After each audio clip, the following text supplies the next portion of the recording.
नमस्कार दोस्तों, डेट आज की देखो 28 जनवरी 2025 है। स्वागत है आपका एटोरियल डिस्कशन में। आज देखो टोटल 4 इश्यूज हम डिस्कस करेंगे।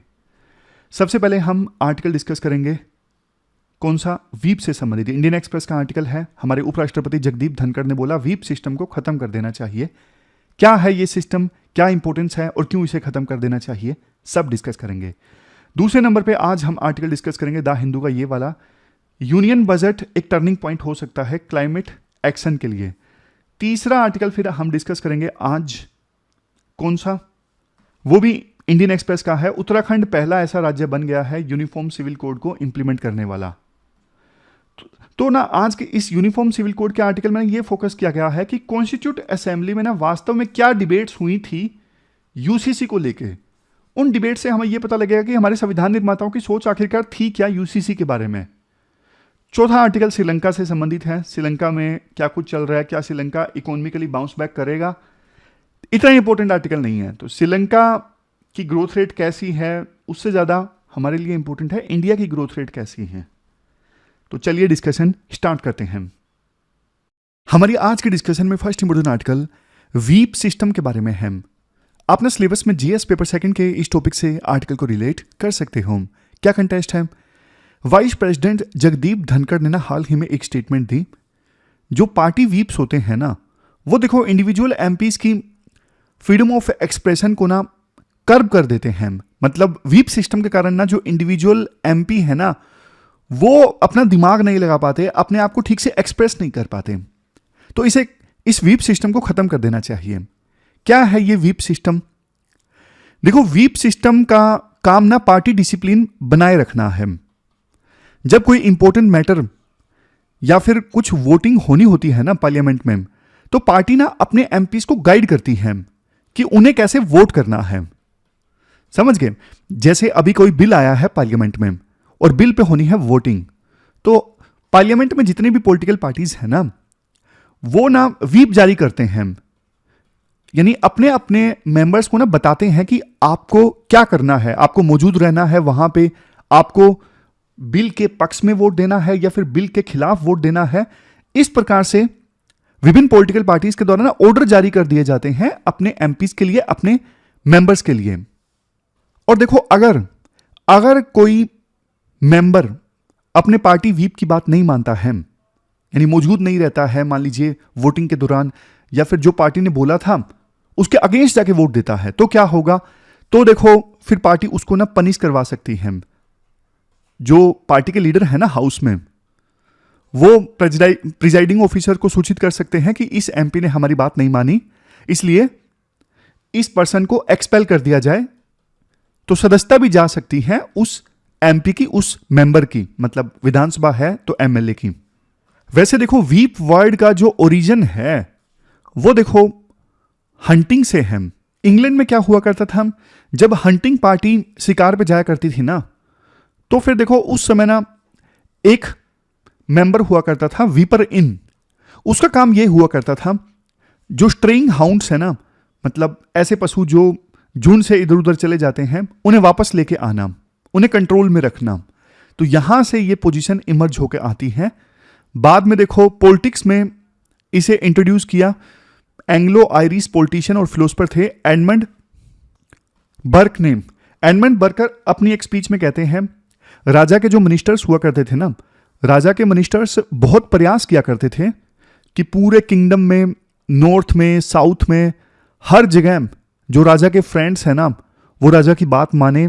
तो उन्हें वीप करना, उन्हें कंट्रोल करना, ये काम मिनिस्टर्स किया करते थे। तो उनका काम एज ए वीप की तरह ही था। समझ गए? लेकिन अब पॉलिटिक्स में चेंज हो चुका है।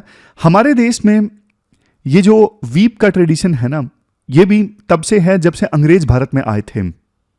देखो, इंडिया का जो पार्टी सिस्टम है ना, इंडिया की जो डेमोक्रेसी है, वो पार्टी सिस्टम पर डिपेंडेंट है।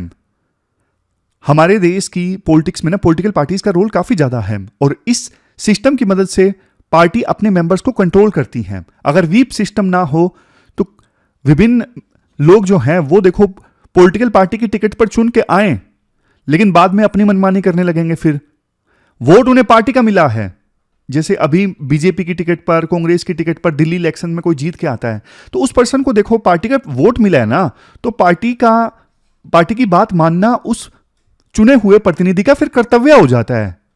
वो मेंबर पॉलिटिकल पार्टी की नीतियों में विश्वास करता है, तभी उसने पॉलिटिकल पार्टी को ज्वाइन किया था। पॉलिटिकल पार्टी की जो भी आइडियोलॉजी है उसमें वो मेंबर विश्वास करता है, तो फिर ऐसा नहीं होना चाहिए कि जीतने के बाद वो पॉलिटिकल पार्टी की नीतियों को मानने से इंकार कर दे। तो इसी में जरूरत पड़ती है व्हीप सिस्टम की। व्हीप सिस्टम की सहायता से पॉलिटिकल पार्टी ना अपने मेंबर्स पर कंट्रोल इस्टेब्लिश करती है। समझ गए? जैसे मैंने आपको शुरुआत में बताया, जब भी कोई इंपॉर्टेंट वोट होता है तो रूलिंग पार्टी के लिए फुल अटेंडेंस इंश्योर करना जरूरी होता है। और अगर देखो रूलिंग कोalition है, तो फिर रूलिंग कोalition में जितने भी पॉलिटिकल पार्टीज हैं ना, उनके लीडर्स अपने अपने मेंबर्स के लिए व्हीप जारी करवाते हैं कि आपको जरूर उपस्थित रहना है वोट के दौरान, और वोट के पक्ष में या फिर विपक्ष में वोट देना है। अगर अभी मैं आपको बताऊं व्हीप कितने टाइप के होते हैं। व्हीप देखो 3 टाइप के होते हैं mainly: 1 line whip, 2 line whip and 3 line whip. 1 line whip में क्या होता है, सिर्फ इन्फॉर्म किया जाता है मेंबर्स को कि वोट होने वाली है। यह नहीं बताया जाता कि वोट कैसे करना है, और कोई कंपल्सन भी नहीं लगाई जाती कि आपको उपस्थित होना है। समझ गए? 1 लाइनर व्हीप जब जारी किया जाता है ना, तो वो थोड़ा देखो लिबरल होता है। 1 लाइन व्हीप में सिर्फ इन्फॉर्म किया जाता है मेंबर्स को कि भैया वोट होने वाला है, लेकिन यह नहीं बताया जाता कि आपको उपस्थित होना है, या फिर वोटिंग के पक्ष में वोट देना है, या फिर विपक्ष में, जो भी बिल आया है उसके पक्ष में वोट देना है, या फिर विपक्ष में। फिर आता है 2 लाइन व्हीप। 2 लाइन व्हीप में क्या होता है, मेंबर्स को ना प्रेजेंट होने के लिए कहा जाता है। बोला जाता है कि भैया वोटिंग होने वाली है, आप उपस्थित रहिएगा, प्रेजेंट रहिएगा, लेकिन यह नहीं मेंशन किया जाता कि आपको बिल के पक्ष में वोट देना है या फिर विपक्ष में, सिर्फ उपस्थित होने के लिए कहा जाता है। फिर होता है 3rd line whip. 3rd line whip में या फिर 3 लाइन व्हीप में क्या होता है, ना सिर्फ मेंबर्स को इंस्ट्रक्शन दी जाती है कि भैया उपस्थित रहिएगा, और यह भी बताया जाता है कि वोट कैसे करना है। तो सबसे ज्यादा डिटेल्ड व्हीप होता है 3 लाइन व्हीप। यह सबसे ज्यादा स्ट्रिक्ट होता है। इसमें ना सिर्फ यह बोल दिया जाता है मेंबर्स को कि उपस्थित होना है, बल्कि यह भी बता दिया जाता है कि वोट कैसे करना है। और अगर कोई एमपी या एमएलए नहीं मानता है 3 लाइन व्हीप को, तो फिर रिजल्ट आपको पता है, जैसे शुरुआत मैंने आपको बताया, फिर उस पार्टी का जो लीडर है हाउस में, वो प्रिजाइडिंग ऑफिसर को शिकायत कर सकता है कि इसने हमारे व्हीप को नहीं माना है, तो आप इसको एक्सपेल कर दीजिए। फिर ऐसा होता है। अब इसके बाद देखो राइटर बोलते हैं 1985 में ना हमारे देश में एंटी डिफेक्शन लॉ आया था। अब उससे पहले ना आया राम गया राम की राजनीति बहुत ज्यादा चल रही थी। मतलब एमपी या एमएलए पल पल में अपनी पॉलिटिकल पार्टी चेंज कर लेते थे। और एक एमएलए थे ये आयाराम गयाराम थे शायद, तो भजन लाल उस समय हरियाणा के मुख्यमंत्री थे। उन्होंने बोला था गयाराम अब आयाराम हो गए हैं। तो मतलब उन्होंने 2 हफ्ते के अंदर 3 बार पॉलिटिकल पार्टी अपनी चेंज कर ली थी। तो ऐसा बहुत होता था, पैसे लेके एमपी एमएलए पार्टी चेंज कर लेते थे। तो उसी पे लगाम लगाने के लिए ये 1985 में एंटी डिफेक्शन लॉ आया था। इस लॉ का मकसद ये था पार्टी में डिसिप्लिन इंश्योर करना और डिफेक्शन को रोकना। तो डिसिप्लिन को कैसे मेंटेन किया जाएगा और डिफेक्शन को कैसे रोका जाएगा, तो उसमें ये जो व्हीप वाला सिस्टम है वो इंपॉर्टेंट रोल प्ले करता है। अब मैं आपको एक चीज बताता हूं, ये व्हीप सिस्टम का इन्फोर्समेंट होता कैसे है। देखो हर एक पॉलिटिकल पार्टी का ना हाउस में, चाहे वो विधानसभा है, लोकसभा है, राज्यसभा है, हर एक पॉलिटिकल पार्टी का हाउस में होता है एक चीफ व्हीप। चीफ व्हीप क्या करता है, ये ना मेंबर्स को यानी एमपीज या फिर एमएलएज को ना पार्टी लाइन के बारे में इंफॉर्म करता है कि भैया पार्टी लाइन ये है। फिर दूसरी भी पोस्ट हो सकती है एडिशनल व्हीप्स की, ये ना चीफ व्हीप को असिस्ट करते हैं, सहायता करते हैं। फिर देखो पार्लियामेंट्री अफेयर मिनिस्टर होते हैं, ये लोकसभा में ना गवर्नमेंट के चीफ व्हीप होते हैं। और ये पार्लियामेंट्री अफेयर मिनिस्टर इंश्योर करते हैं कि रूलिंग अलायंस के सारे एमपीज प्रेजेंट रहें और पार्टी लाइन के साथ में अलाइंड रहें। मतलब जो पार्टी डिसाइड करती है उसी हिसाब से एक्ट करें, उसी हिसाब से वोट करें। और उसी प्रकार से देखो राज्यसभा में भी minister of state for parliamentary affairs government के चीफ व्हीप होते हैं। तो ये सब मैंने आपको बता दिया व्हीप सिस्टम कैसे इन्फोर्स होता है। इससे पहले कि मैं आपको क्रिटिसिज्म वाले पॉइंट्स बताऊं, वीप की इंपॉर्टेंस वाले पॉइंट्स मैं समराइज कर देता हूं। पहला काम है इनका पॉलिटिकल डिसिप्लिन मेंटेन करना, यानी पार्टी मेंबर्स को एकजुट करके रखना। दूसरा पॉइंट है गवर्नमेंट के सर्वाइवल के लिए इंपॉर्टेंट है। अगर देखो ये वीप सिस्टम ना हो और नो वोट कॉन्फिडेंस आ जाए तो फिर तो देखो सरकार में जो मेंबर्स हैं, रूलिंग पार्टी के जो मेंबर्स हैं, वो सरकार के खिलाफ जाके वोट दे देंगे और सरकार गिर जाएगी। यानी गवर्नमेंट के सर्वाइवल के लिए रूलिंग पार्टी हाउस में मेजोरिटी शो कर सकें, उसके लिए वीप सिस्टम जरूरी है। तीसरा, पार्लियामेंट्री फंक्शनिंग के लिए जरूरी है। वीप के बिना ना पार्लियामेंट में कैओस क्रिएट हो जाएगा, पॉलिटिकल पार्टीज अपनी पॉलिसीज इंप्लीमेंट ही नहीं कर पाएंगी, बिक जाएंगे एमपीज, एमएलएज बिक जाएंगे। फायदा क्या फिर हो, चुन के आए हैं किसी एमपी पे, किसी पॉलिटिकल पार्टी के बेस पे, लेकिन वो दूसरी पार्टी का साथ दे रहे हैं पैसे लेके। तो ये तो हमने वीप सिस्टम के इंपॉर्टेंस की बातें की, लेकिन देखो क्रिटिसिज्म भी है, जिसकी वजह से वाइस प्रेसिडेंट जगदीप धनखड़ ने बोला है इस सिस्टम को खत्म कर दिया जाए। सबसे पहला क्रिटिसिज्म ये है, इंडिविजुअल चॉइस को सप्रेस करता है ये सिस्टम। तो देखो एक एमपी है, वो अपनी समझ का यूज करता ही नहीं है, जैसा पार्टी बोलती है वैसा ही वोट दे देता है। तो एमपी का काम तो तोते की तरह हो गया ना, जो उसको बोला जाता है वही वो एमपी कर देता है, अपना दिमाग लगाता ही नहीं है, अपने आप को एक्सप्रेस नहीं कर पाता है, अपनी कंसाइंस के हिसाब से वोट नहीं दे पाता है। समझ गए। दूसरा क्रिटिसिज्म ये है, इंक्रीज्ड पॉलिटिकल प्रेशर। एक चुना हुआ प्रतिनिधि है, जनता ने उसे चुना है, वो देखो पॉलिटिकल प्रेशर में आके काम करता है और जनता की आवाज नहीं उठा पाता है। मान लीजिए रूलिंग पार्टी का एमपी है, उसके कॉन्स्टिट्यूएंसी में काम नहीं हो रहे हैं, सिचुएशन बहुत खराब है, लेकिन वो अपनी पार्टी के खिलाफ जाके बोलेगा नहीं, उसे लगेगा यार बोलूंगा तो मेरी पार्टी मेरे खिलाफ एक्शन ले लेगी। तो पॉलिटिकल प्रेशर बहुत ज्यादा बढ़ गया है एमपी और एमएलएस के ऊपर। नेक्स्ट है अनडेमोक्रेटिक एलिमेंट्स। एक तरफ देखो हम ना वर्ल्ड की सबसे बड़ी डेमोक्रेसी का दावा करते हैं, दूसरी तरफ देखो पॉलिटिकल पार्टीज के अंदर ही डेमोक्रेसी नहीं है, सिर्फ जो लीडर डिसाइड करता है उसी हिसाब से एमपीज को वोट देना पड़ता है और एमपीज का कोई काम ही नहीं है। तो ये तो पार्टी के अंदर ही पैराडॉक्स नहीं हो गया, एक तरफ पॉलिटिकल पार्टीज डेमोक्रेसी में रोल प्ले कर रही हैं, दूसरी तरफ पॉलिटिकल पार्टीज के अंदर ही डेमोक्रेसी नहीं है, एमपी एमएलए को बोलने की आजादी नहीं है, अपने हिसाब से वोट देने की आजादी नहीं है, तो फिर काहे की डेमोक्रेसी। तो ये बहुत बड़ा पैराडॉक्स है, पॉलिटिकल पार्टीज डेमोक्रेसी के लिए लेकिन पॉलिटिकल पार्टी के अंदर डेमोक्रेसी नहीं। तो ये बात आप यूज करिएगा आंसर्स में। तो ये पूरा आर्टिकल हमने डिस्कस कर लिया वीप के बारे में। अब चलते हैं आगे।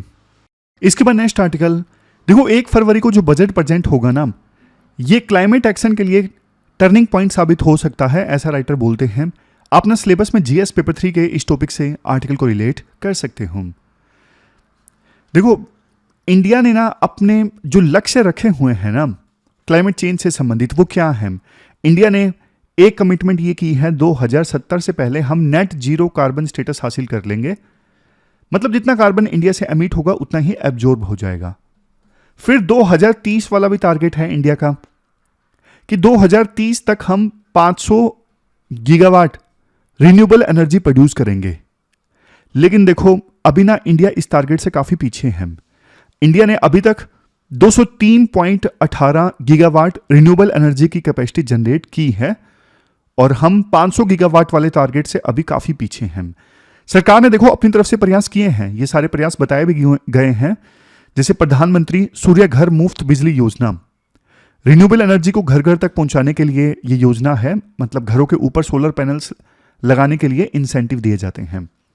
फिर दूसरा, नेशनल ग्रीन हाइड्रोजन मिशन, ये मिशन ग्रीन हाइड्रोजन के प्रोडक्शन को इंक्रीज करने के लिए है।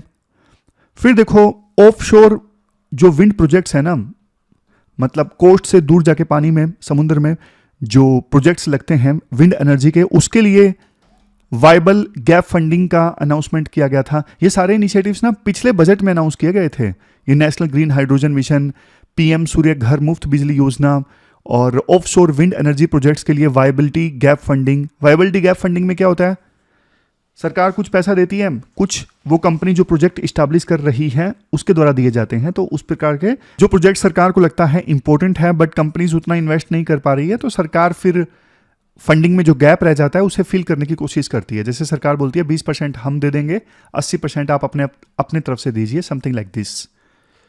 तो ये सारे जो स्टेप्स हैं पिछले साल के बजट में लिए थे। इवन पिछले साल के बजट में जो इलेक्ट्रिक व्हीकल्स के लिए चार्जिंग इंफ्रास्ट्रक्चर है उसको भी बूस्ट करने की बात कही थी। अब देखो राइटर ना अपनी तरफ से सजेशंस देते हैं।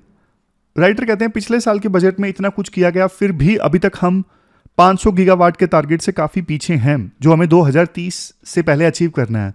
तो कुछ स्टेप सरकार को लेने चाहिए, जैसे पीएम सूर्य घर मुफ्त बिजली योजना, इसका रिव्यू कीजिए। अभी ना इसमें 1,45,00,000 रजिस्ट्रेशन हुए हैं, बट देखो इंस्टॉलेशन सिर्फ 4.37% हुए हैं। मतलब रजिस्ट्रेशन काफ़ी हुए हैं, सोलर पैनल से इंस्टॉल काफ़ी कम हुए हैं। तो ये जो गैप है रजिस्ट्रेशन और इंस्टॉलेशन के बीच में, बजट को ना इस गैप को फिल करने की कोशिश करनी चाहिए। कैसे किया जा सकता है? फाइनेंशियल बैरियर्स को ना खत्म करना होगा। जैसे एक मॉडल है रेस्को मॉडल। रेस्को मतलब renewable energy service company. RESCO model में क्या होता है? अब देखो सोलर पैनल किसी पर्सन को लगवाना है अपने घर की छत पर, तो वो अप फ्रंट कॉस्ट नहीं दे पाता। 10,000 15,000 जितने भी लगते हैं, इतने पैसे उसके पास देने के लिए नहीं है। तो मंथली कॉस्ट ली जाए, हर मंथ पैसे लिए जाएं, मंथली पेमेंट, तो ये ज्यादा इफेक्टिव होगा। जो लो इनकम हाउस होल्ड्स है ना, उनके लिए और भी कुछ इनोवेटिव फाइनेंसिंग या फिर क्रेडिट गारंटीज जैसे प्रोविजन किए जा सकते हैं, ताकि ज्यादा से ज्यादा लोग इस पीएम सूर्य घर मुफ्त बिजली योजना में अपने घरों की छतों पर सोलर पैनल लगवाएं। अब दूसरा सजेशन राइटर ये देते हैं, जो सोलर पैनल्स की डोमेस्टिक मैन्युफैक्चरिंग है ना, वो अभी भी बहुत कम है। जितने हमारे देश में डिमांड है ना, सिर्फ 40% डिमांड ही हम पूरी कर पाते हैं डोमेस्टिकली। बाकी तो फिर देखो हमें सोलर पैनल्स इंपोर्ट करने पड़ते हैं 60%। और जो डोमेस्टिकली मैन्युफैक्चर्ड पैनल्स है ना, वो देखो महंगे हैं, वो 65% ज्यादा एक्सपेंसिव हैं। तो ना इस क्षेत्र में ना सरकार को पीएलआई स्कीम लॉन्च करनी चाहिए, प्रोडक्शन लिंक्ड इंसेंटिव स्कीम। मतलब अगर कोई कंपनी सोलर पैनल्स को प्रोड्यूस करेगी तो फिर उसको इंसेंटिव मिलेंगे। ऐसी स्कीम सरकार ने अन्य सेक्टर्स के लिए लॉन्च की है, जैसे इलेक्ट्रॉनिक्स, मोबाइल, टेक्सटाइल। तो ये अब पीएलआई स्कीम यानी production linked incentive scheme solar panels के लिए भी सरकार को लॉन्च करनी चाहिए, ताकि ज्यादा कंपनीज सोलर पैनल्स को मैन्युफैक्चर करने के लिए आगे आए इंसेंटिव के लालच में। फिर नेक्स्ट पॉइंट राइटर बोलते हैं, देखो रेलवेज का ना बहुत सारा लैंड वैसे ही पड़ा है, आपको भी पता है रेलवे के पास कितनी जमीनें पड़ी होती हैं, तो ट्रैक के नजदीक भी बहुत जमीनें पड़ी होती हैं। तो ना रेलवेज के फ्री लैंड को अगर यूज किया जाए ना, तो 5 गीगावाट तक रिन्यूएबल एनर्जी जनरेट की जा सकती है। तो बजट में ऐसा कुछ प्रोविजन करना चाहिए, पब्लिक प्राइवेट पार्टनरशिप मॉडल को यूज किया जाए, ताकि ज्यादा रिन्यूएबल एनर्जी प्रोड्यूस की जा सके। फिर इसके बाद नेक्स्ट सजेशन राइटर ये देते हैं, यूरोपियन यूनियन का एक नया जो मैकेनिज्म आने वाला है ना, CBAM यानी कार्बन बॉर्डर एडजस्टमेंट मैकेनिज्म। इसके तहत यूरोपियन यूनियन ना दूसरे देशों से इंपोर्ट होने वाले स्टील वगैरह पे ना टैरिफ लगाएगी, टैक्स लगाएगी, क्योंकि यूरोपियन यूनियन का कहना है कि दूसरे देशों में जो स्टील प्रोड्यूस हुआ या फिर एल्यूमिनियम प्रोड्यूस हुआ, उस पर बहुत सारा एमिशन हुआ है। तो इसलिए वो स्टील, अब एमिशन वाला स्टील यूरोपियन यूनियन में एंटर करेगा तो हम टैक्स लगाएंगे। ये यूरोपियन यूनियन इंप्लीमेंट करने वाला है 1 जनवरी 2026 से। अब इंडिया का ना इसकी वजह से ना $8.22 बिलियन का जो एक्सपोर्ट है ना प्रभावित होगा। इतने एक्सपोर्ट पे ना 20 से लेके 50% तक टैक्स यूरोपियन यूनियन लगा सकता है।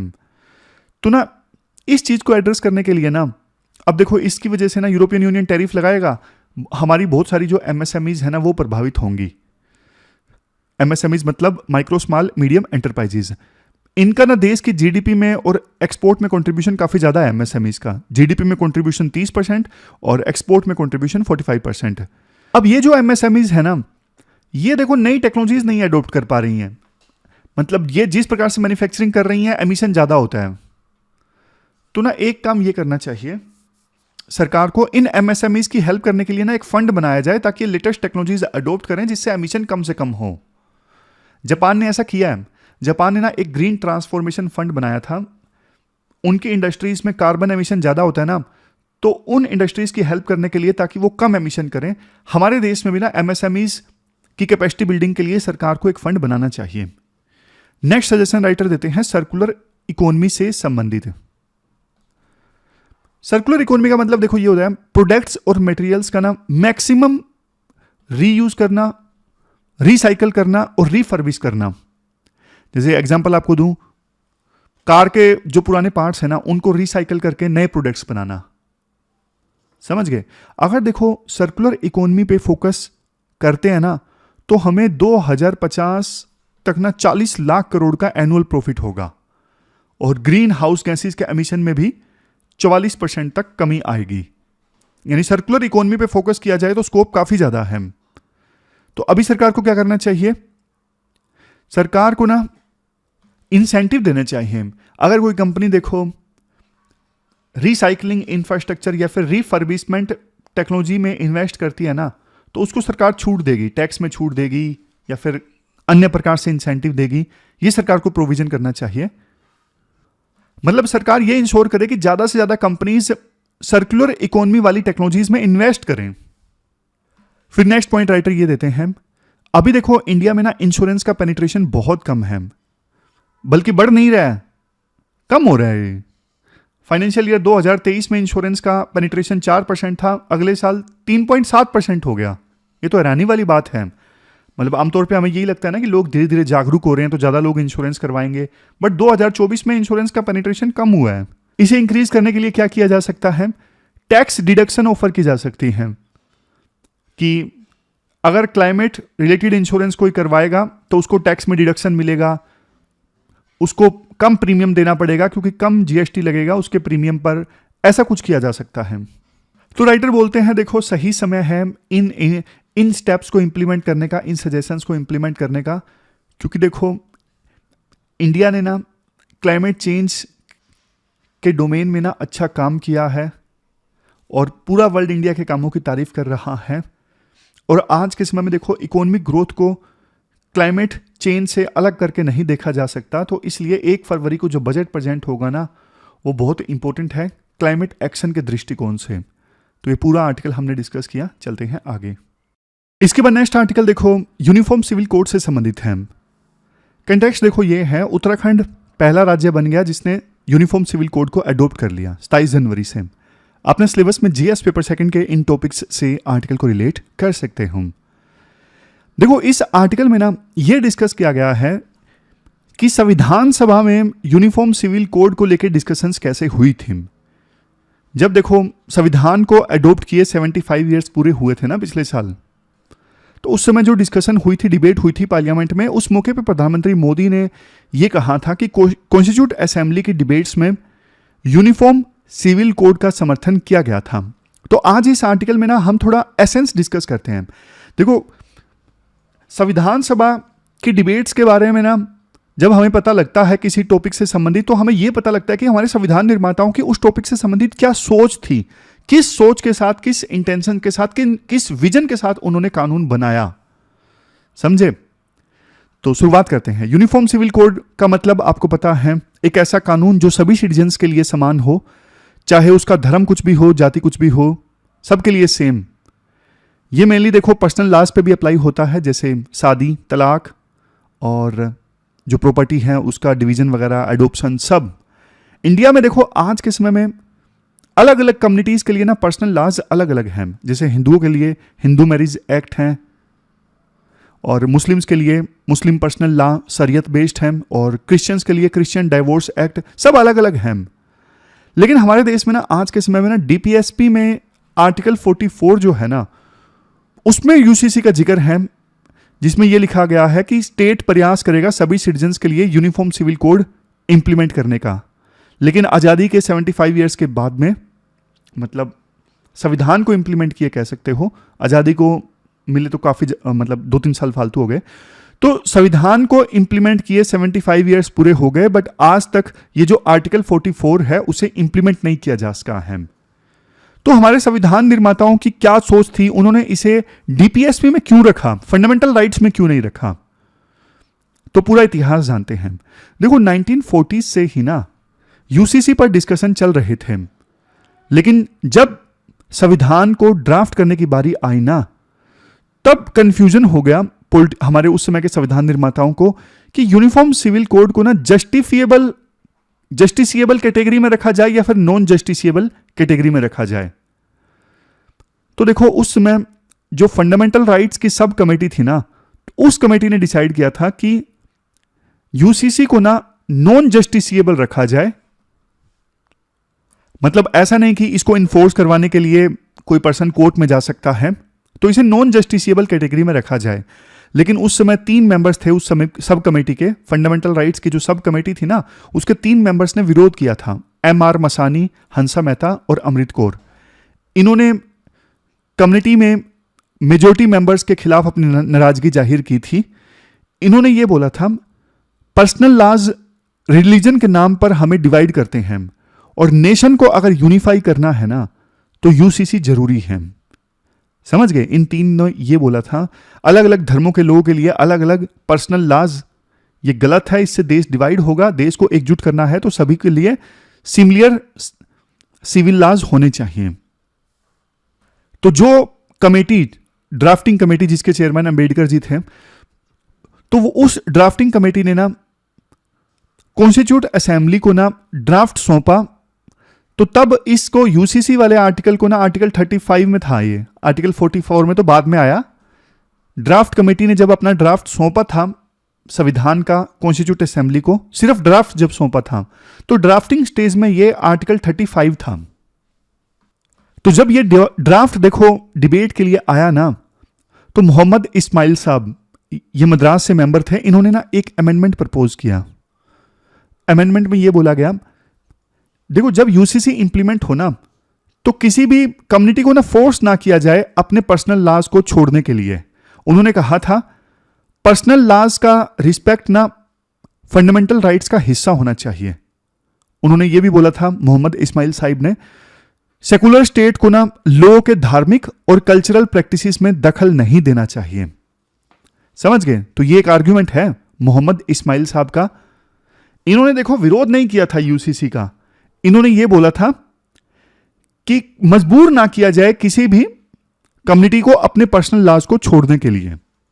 तो इसके अगेंस्ट ना कुछ काउंटर आर्ग्यूमेंट्स आए, जैसे KM मुंशी ने ये बोला था, ये जो यूसीसी है ना, यूनिफॉर्म सिविल कोड, पहली चीज ये फ्रीडम ऑफ रिलीजन को हार्म नहीं करता है।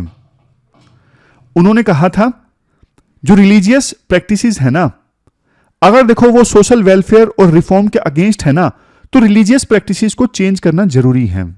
समझे? KM मुंशी ने क्या बोला था? KM मुंशी ने ये बोला था, अगर देखो रिलीजियस प्रैक्टिसेस सोशल वेलफेयर के अगेंस्ट हैं तो उन रिलीजियस प्रैक्टिसेस को भी चेंज करना जरूरी है।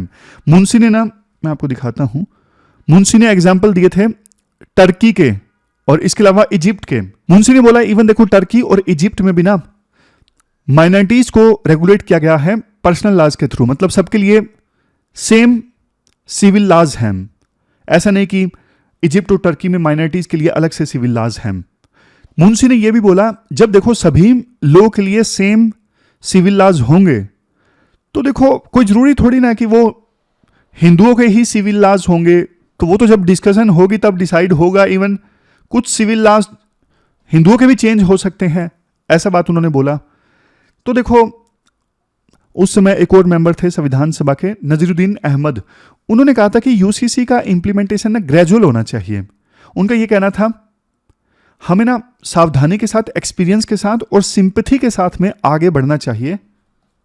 उन्होंने यूसीसी के कंसेप्ट को रिजेक्ट नहीं किया, लेकिन कम्युनिटीज की कंसेंट मांग ली कि यूसीसी इंप्लीमेंट करने से पहले ना अलग अलग कम्युनिटीज की कंसेंट जरूरी हो। समझ गए? तो देखो इसके जवाब में ना मुंशी और अलादी कृष्ण स्वामी जो थे ना, अलादी कृष्ण स्वामी अय्यर, उन्होंने ये बोला यूनिफॉर्म सिविल कोड अगर हमारे देश में आएगा ना तो जेंडर डिस्क्रिमिनेशन खत्म होगा। अलग अलग धर्मों में महिलाओं के साथ में जो डिस्क्रिमिनेशन होता है रिलीजियस प्रैक्टिसेस के नाम पर, वो खत्म हो जाएगा। फिर देखो ये सारी डिबेट सुनने के बाद में ना अंबेडकर ने बोला, अंबेडकर ने ये बोला यूसीसी को अपोज करने का मतलब है सेकुलर स्टेट की एसेंस को खत्म कर देना। तो यूसीसी तो आना ही चाहिए, तभी भारत सेकुलर स्टेट बनेगा। और अंबेडकर ने 2-3 आर्ग्यूमेंट दिए। अंबेडकर ने पहला आर्ग्यूमेंट ये दिया, हमारे देश में देखो ऑलरेडी बहुत सारे कॉमन लॉज एग्जिस्ट करते हैं। जैसे देखो क्रिमिनल लॉज तो सेम है, उस समय जो आईपीसी वगैरह थे वो तो सेम थे, और इवन बहुत सारे सिविल लॉज भी कॉमन हैं मैरिज और सक्सेशन को छोड़कर। समझ गए? तो मतलब अंबेडकर ने पहला आर्गुमेंट दिया कि ऑलरेडी बहुत सारे कॉमन लॉज हैं। दूसरा अंबेडकर ने यह बोला, कॉन्स्टिट्यूट असेंबली को विश्वास दिलाया अंबेडकर ने कि देखो यूसीसी जो है वो वॉलंटरी बेसिस पे इंप्लीमेंट हो सकता है। जो कम्युनिटीज अपनाना चाहें उन पे अप्लाई होगा, जो नहीं अपनाना चाहें उन पे अप्लाई नहीं होगा। हालांकि अंबेडकर ने ये बोला था, बट वॉलंटरी तो देखो इतने सालों में आ नहीं सका है यूसीसी। समझ गए? एक प्रकार से अंबेडकर ने जो विश्वास दिलाने की कोशिश की थी कि यूसीसी इन्फोर्स नहीं किया जाएगा सिटीजन्स के ऊपर उनकी कंसेंट के बिना। तो जो इश्यूज निकल के आए ना इस कॉन्स्टिट्यूट असेंबली की डिबेट में, वो देखो इस प्रकार से थे। Religious freedom versus national integration. Religious freedom एक तरफ, दूसरी तरफ नेशनल इंटीग्रेशन। मोहम्मद इस्माइल और बी पोकर ने यह बोला था कि जो यूनिफॉर्म सिविल कोड है ना, ये देखो रिलीजियस फ्रीडम को नुकसान पहुंचाएगा। मुस्लिम्स और अंबेडकर ने यह आर्ग्यू किया कि यूसीसी जो है ना नेशनल यूनिटी और जेंडर जस्टिस के लिए जरूरी है। समझ गए? पहली डिबेट ये है religious freedom versus national integration. Ambedkar ने बोला यूसीसी नेशनल इंटीग्रेशन के लिए जरूरी है, मुंशी ने भी सेम बात बोली। लेकिन मोहम्मद इस्माइल और बी पोकर इन्होंने बोला यूसीसी जो है वो रिलीजियस फ्रीडम को खत्म करेगा। फिर देखो एक डिबेट ये थी कि ग्रेजुअली इंप्लीमेंट किया जाए या फिर इमीडिएट इंप्लीमेंटेशन हो। नजरुद्दीन अहमद ने बोला ग्रेजुअल अप्रोच होनी चाहिए, धीरे धीरे। मुंशी और अय्यर ने बोला इमीडिएट एक्शन लेना चाहिए क्योंकि डिले और ज्यादा प्रॉब्लम्स क्रिएट करेगा। फिर देखो एक डिबेट ये निकल के आई, gender discrimination versus religious freedom. अब देखो कुछ लोग ये बोलते थे कि यूसीसी से ना जेंडर डिस्क्रिमिनेशन खत्म होगा, तो कुछ लोगों ने ये बोला कि ये धर्म के अंदर इंटरवेंशन है, इंटरफेयर है। तो ये सारी चीजें निकल के आई, सारी डिबेट्स निकल के आई। मॉडर्न कंटेक्स्ट में देखो तमिलनाडु पहला स्टेट बना है जो यूसीसी को इंप्लीमेंट कर रहा है, और ये काफी सिग्निफिकेंट है क्योंकि अब सवाल ये उठता है कि क्या बाकी स्टेट्स भी इसे फॉलो करेंगे। प्रधानमंत्री मोदी ने तो अंबेडकर और मुंशी के स्टेटमेंट्स को कोट किया था पिछले साल और बोला था यूसीसी एक सेकुलर सिविल कोड का एग्जाम्पल हो सकता है, इससे देश में हार्मनी आएगी। अब देखो आने वाले दिनों में इस पे काफी ज्यादा पॉलिटिक्स होगी और अलग अलग राज्य इसे इंप्लीमेंट करने की कोशिश करेंगे। अब इसके बाद एक आर्टिकल देखो श्रीलंका से संबंधित है। आप सिलेबस में जीएस पेपर सेकंड के इस टॉपिक से आर्टिकल को रिलेट कर सकते हो। श्रीलंका के जो राष्ट्रपति हैं अभी हाल ही में भारत की यात्रा पर आए थे। तो राइटर देखो कुछ श्रीलंका की ग्रोथ के बारे में बातें बताते हैं। वो बोलते हैं श्रीलंका में 2022-23 में इकोनॉमिक क्राइसिस आए थे। इनके पास में फॉरेन करेंसी नहीं थी, मतलब इनका फॉरेन एक्सचेंज रिजर्व खाली हो गया था, तो ये बाहर से इंपोर्ट नहीं कर पा रहे थे एसेंशियल कमोडिटीज़ को। और दूसरा इनके ऊपर जो कर्ज है उसकी वो इंस्टॉलमेंट नहीं दे पा रहे थे। फिर देखो आईएमएफ ने मदद की $3 बिलियन की, इंडिया ने मदद की $4 बिलियन की, चाइना ने इनसे जो लोन लेना था उस डेट को रीस्ट्रक्चर कर दिया गया। रीस्ट्रक्चर करने का मतलब है कि मतलब जैसे आज उधार की एक पेमेंट देनी थी तो चाइना ने बोला चलो थोड़े दिन बाद दे देना, ये मतलब होता है रीस्ट्रक्चरिंग का। इंटरेस्ट रेट थोड़ा कम कर दिया जाता है, कई बार टाइम ज़्यादा दे दिया जाता है। तो इन सब चीज़ों की सहायता से ना श्रीलंका थोड़ा उभर के आया। मतलब ऐसा नहीं कि सिचुएशन पूरी तरह से ठीक हो गई, लेकिन बच गया। बट राइटर बोलते हैं श्रीलंका के चैलेंजेस ना खत्म नहीं हुए हैं। सबसे पहली चीज मिड 2027 में ना फिर से बड़ी बड़ी इंस्टॉलमेंट्स आएंगी श्रीलंका को जो देनी है। श्रीलंका में अभी बहुत ब्रेन ड्रेन चल रहा है। श्रीलंका के अच्छे जो यूथ हैं वो दूसरे देशों में जा रहे हैं। 3 लाख लोग 2024 में श्रीलंका को छोड़ के चले गए। Educated, IT, banking, marketing, medical professionals, ये श्रीलंका के लिए बड़ा चैलेंज है। फिर देखो राइटर ये बोलते हैं कुछ अच्छे स्टेप सरकार ने लिए हैं, जैसे पब्लिक सर्विसेज को डिजिटलाइज करना, एमपीज को ट्रेन करना। आज के समय में ना श्रीलंका को कुछ चीज़ों पे ध्यान देने की आवश्यकता है। जैसे एक तो टूरिज्म को और ज़्यादा, टूरिज्म अच्छा चल रहा है श्रीलंका में, बल्कि इंडिया में डाउन चल रहा है, तो टूरिज्म को और ज़्यादा सपोर्ट करने की आवश्यकता है। श्रीलंका में 2024 में 2 मिलियन टूरिस्ट आए, 2023 से 38% ज़्यादा। श्रीलंका की सरकार को स्मॉल बिजनेसेस को सपोर्ट करना चाहिए टूरिज्म रिलेटेड एक्टिविटीज़ के लिए, और वहाँ पे जो गैंग रिलेटेड वायलेंस इमर्ज होकर आया है उसे रोकना चाहिए। लेकिन देखो नई जो सरकार चुन के आई है ना, वो कुछ सब्सिडी वगैरह दे सकती है और इससे फिर वो फिजिकल डेफिसिट फिर से बढ़ जाएगा, सिचुएशन खराब हो सकती है। तो नई सरकार को सोचना चाहिए। प्राइवेटाइजेशन की तरफ सरकार आगे नहीं बढ़ेगी श्रीलंका की, बल्कि जो पीएसयूज वगैरह हैं उनको ठीक करेगी। आमतौर पे देखो होती नहीं है, पीएसयू में ना सुधार आते नहीं हैं, तो प्राइवेटाइजेशन एक अच्छा ऑप्शन होता है। लेकिन श्रीलंका अभी प्राइवेटाइजेशन नहीं करेगा क्योंकि नई सरकार जो है वो लेफ्ट इंक्लाइंड ज़्यादा है। श्रीलंका को देखो इंडिया और मदद दे सकता है, लेकिन श्रीलंका की जो नई सरकार है ना उसको चाइना का साथ नहीं देना चाहिए। जैसे पुराने सरकार के दौरान ना चाइनीज स्पाइस शिप्स श्रीलंका के कोस्ट पर आकर रुकते थे और इंडिया को ये बात अच्छी नहीं लगती थी। लेकिन नई सरकार को इंडिया की सेंसिटिविटीज़ का ध्यान रखना चाहिए। इसके अलावा कुछ चीज़ों पर और ज़्यादा कोऑपरेशन बढ़ सकता है इंडिया के साथ, जैसे business to business link, cross border energy projects, digital identity system और फ्री ट्रेड एग्रीमेंट। ये सब इंडिया के साथ में साइन हो सकता है। तो कुल मिला के देखो यही चीज़ें हैं, कुछ खास आर्टिकल ये है नहीं। तो ये थी हमारी आज की डिस्कशन। आज हमने कौन कौन से इश्यूज डिस्कस किए। आज हमने यूसीसी वाला इशू डिस्कस किया, किस प्रकार से अंबेडकर और मुंशी ये यूनिफॉर्म सिविल कोड के पक्ष में थे, और कुछ मेंबर्स ऐसे थे जो ये चाहते थे ये रिलीजियस फ्रीडम को हार्म करेगा, जैसे मोहम्मद इस्माइल साहब। तो डिबेट्स थी, हमने इस आर्टिकल में डिस्कस किया, डिबेट्स थी। एक तरफ देखो national integration versus religious freedom की डिबेट थी, gender discrimination versus interference in religion वाली डिबेट थी। एक तरफ ये डिबेट थी कि ग्रेजुअल इंप्लीमेंट किया जाए या फिर नॉन ग्रेजुअल इंप्लीमेंट किया जाए। एक तरफ ये डिबेट थी जस्टिसिएबल कैटेगरी में डाला जाए या फिर नॉन जस्टिसिएबल कैटेगरी में डाला जाए। तो कुछ लोगों ने बोला देश को यूनिफाई करने के लिए ज़रूरी है, अदरवाइज लोग जो हैं धर्म के नाम पे बटे रहेंगे। टर्की और इजिप्ट का एग्जाम्पल दिया। कुछ लोगों ने ये बोला कि देखो आज़ादी होनी चाहिए सिटीजन्स को, कि वो यूनिफॉर्म सिविल कोड अपनाना चाहते हैं नहीं अपनाना चाहते हैं, उनके ऊपर इम्पोज ना किया जाए। फिर ये क्लाइमेट एक्शन वाला हमने आर्टिकल डिस्कस किया था। पिछले बजट में ये सारे अच्छे इनिशिएटिव्स लॉन्च किए गए थे, लेकिन फिर भी 500 गीगावाट के टारगेट से हम अभी काफ़ी दूर हैं। तो कुछ सजेशंस राइटर देते हैं। पीएम सूर्य घर मुफ्त बिजली योजना में ना मंथली पेमेंट का प्रोविजन किया जाए, रेस्को मॉडल। फिर देखो हमने ये भी डिस्कस किया पीएलआई स्कीम होनी चाहिए सोलर पैनल्स में। रेलवे का पोटेंशियल है सोलर पावर को प्रोड्यूस करने में, इस पोटेंशियल को यूज़ किया जाए। यूरोपियन यूनियन का CBAM है, इससे एमएसएमईज प्रभावित होंगी, तो एमएसएमईज की कैपेसिटी बिल्डिंग के लिए स्पेशल फंड अनाउंस किया जाए। सर्कुलर इकोनॉमी को सपोर्ट करने के लिए इंसेंटिव दे सरकार। और क्लाइमेट रिलेटेड जो इंश्योरेंस पॉलिसीज है ना उनके पेनिट्रेशन के लिए थोड़ा टैक्स डिडक्शन दे और GST कम लगाए इसके ऊपर। तो ये सारे सजेशन हमने डिस्कस किए। फिर श्रीलंका वाला आर्टिकल तो कुछ खास नहीं था।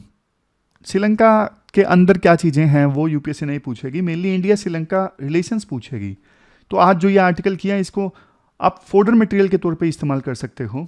कैसे श्रीलंका थोड़ा बच के आया 2022-23 के क्राइसिस से, लेकिन अभी गवर्नमेंट को अच्छी पब्लिक सर्विस डिलीवरी देनी चाहिए और जो टैलेंट है उसको रिटेन करे, ब्रेन ड्रेन नहीं होना चाहिए। पब्लिक सर्विसेज को डिजिटलाइज किया जाए, MPs को ट्रेन, ये सब किया जाए। और इकोनॉमी में इंडिया के साथ B2B रिलेशंस, चाइना के शिप्स को ना आने दिया जाए, वो सारी चीज़ें हमने डिस्कस की। फिर ये वीप सिस्टम वाला आर्टिकल हमने डिस्कस किया था। वीप सिस्टम की इंपॉर्टेंस क्या है? इंपॉर्टेंस देखो, पार्टी में डिसिप्लिन मेंटेन रहता है, पार्लियामेंट्री फंक्शनिंग के लिए ज़रूरी है, पॉलिटिकल पार्टीज़ के लिए ज़रूरी है, मेजोरिटी के लिए ज़रूरी है, नो वोट कॉन्फिडेंस सिचुएशन को अवॉइड करने के लिए ज़रूरी है। लेकिन क्रिटिसिज्म क्यों होता है? क्रिटिसिज्म इसलिए होता है क्योंकि देखो इससे ना इंडिविजुअल चॉइस प्रेस हो जाती है, पॉलिटिकल प्रेशर बढ़ जाता है MPs और MLAs के ऊपर। अनडेमोक्रेटिक है, पैराडॉक्स है। डेमोक्रेसी में पॉलिटिकल पार्टीज़ का रोल ज़्यादा है, वो मजबूत करते हैं, लेकिन पॉलिटिकल पार्टीज़ के अंदर डेमोक्रेसी नहीं है। रीजनल इंटरेस्ट के साथ कन्फ्लिक्ट है और डिसिप्लिनरी एक्शन का डर जो है वो बढ़ जाता है MP MLAs के ऊपर, इसलिए इसे खत्म कर देना चाहिए। क्वेश्चन आपको एक अटेम्प्ट करना है वीप सिस्टम से संबंधित। तो ये थी हमारी आज की डिस्कशन। कल मिलते हैं फिर से एक नई डिस्कशन के साथ। तब तक आप अपना ध्यान रखिए, अच्छे से पढ़िए। Thank you very much for discussion.